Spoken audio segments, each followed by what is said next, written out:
Welcome to the 6th episode in our video series. I'm Dr. David Van Nuys, co-author of the book, This Is The Zodiac Speaking, Into the Mind of a Serial Killer.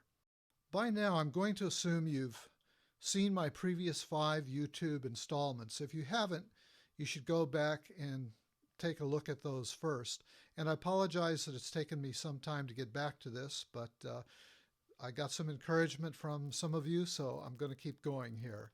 Today I'm going to be taking a look at analyzing psychologically a letter written to the Vallejo Times-Herald on August 7th, 1969 by the Zodiac. And first I'm going to read the letter to you, and then I'm going to step back through it again and make some comments as we go along. But first I want you to hear the letter in its entirety.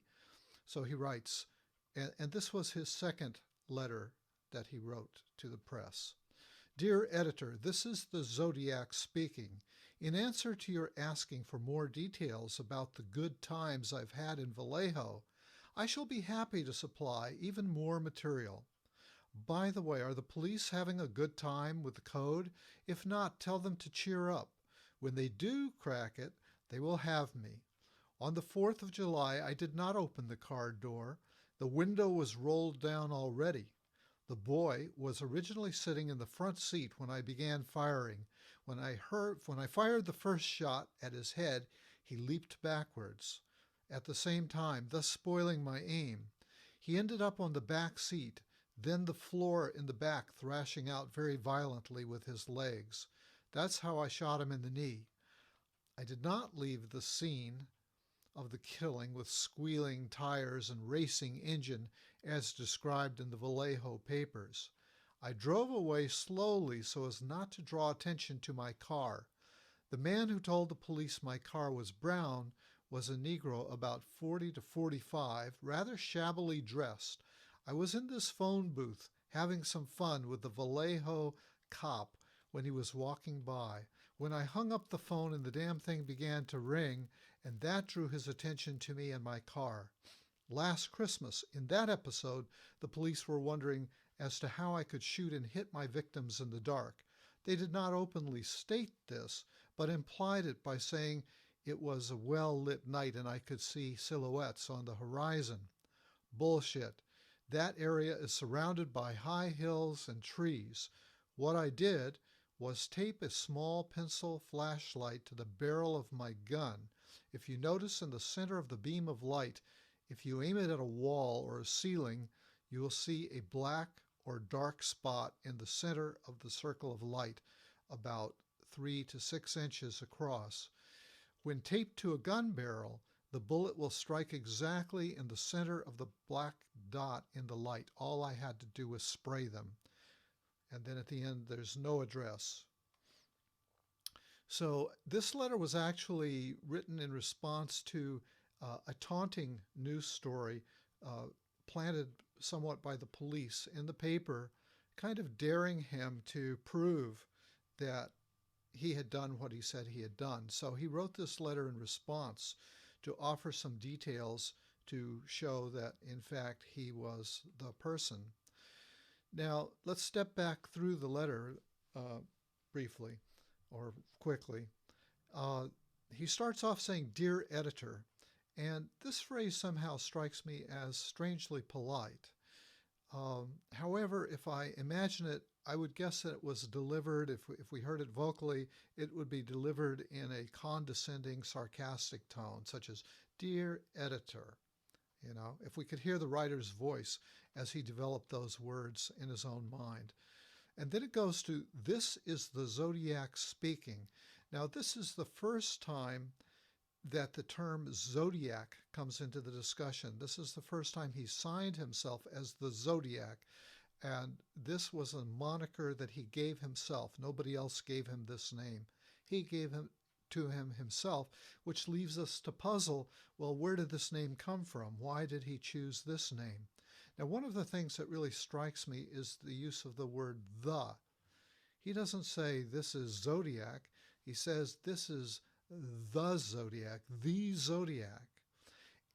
And I believe that's an attempt to add importance to himself, to add an element of something that exists out of time or conveys the impression of something that's permanent.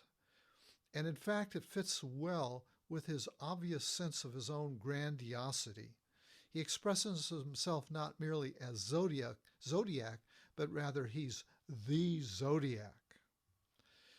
The use of the article "the" also supports the concept from his previous letter where he spoke about he was collecting slaves for the afterlife, so that there's no one alive who's more important than him, than the Zodiac.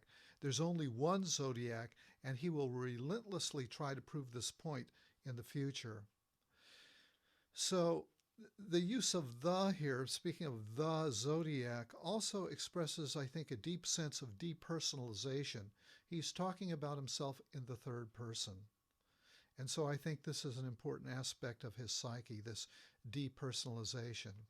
Now, this letter was written in the late 1960s, and astrology was very important, or very big. It was all the rage at that time in particular. And of course, the Zodiac relates to the theory that the planets control our destiny. Now, I've actually developed another theory about the Zodiac and how it fits. And it's a theory that I developed after our book came out. Unfortunately, I didn't get it into the book. And I'm going to save that as kind of a punchline for late in this series, because there's other information I have to give you before it's going to have any credibility.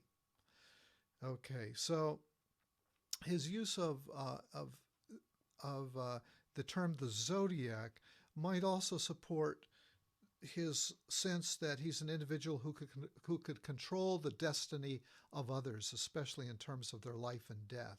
If you go to various dictionaries, you'll find that Zodiac's derivation comes from circle of animals. And this is reminiscent of something Zodiac wrote in his previous letter in that cryptogram that he provided.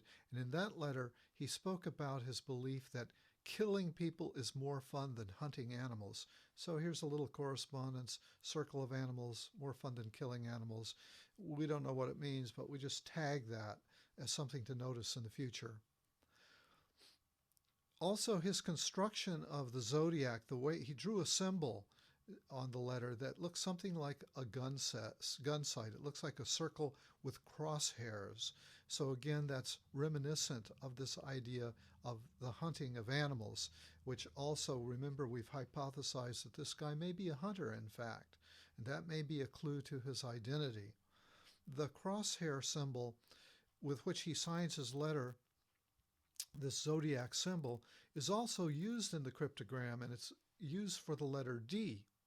So we have to wonder if either consciously or unconsciously he might be signing the letter with one of his initials or giving us a hint. In addition, the crosshair symbol can be seen as a composite of the letters H and N. So are these merely coincidences, or could these be hints as well? The writer told us that the cryptogram holds the answer to his identity. However, the last line of the cryptogram has never really been solved as far as I know. So it could have been nonsense placed at the end just to throw us off, which is what my co-author, Michael Kelleher, believes, or it could be that it's just yet to be cracked.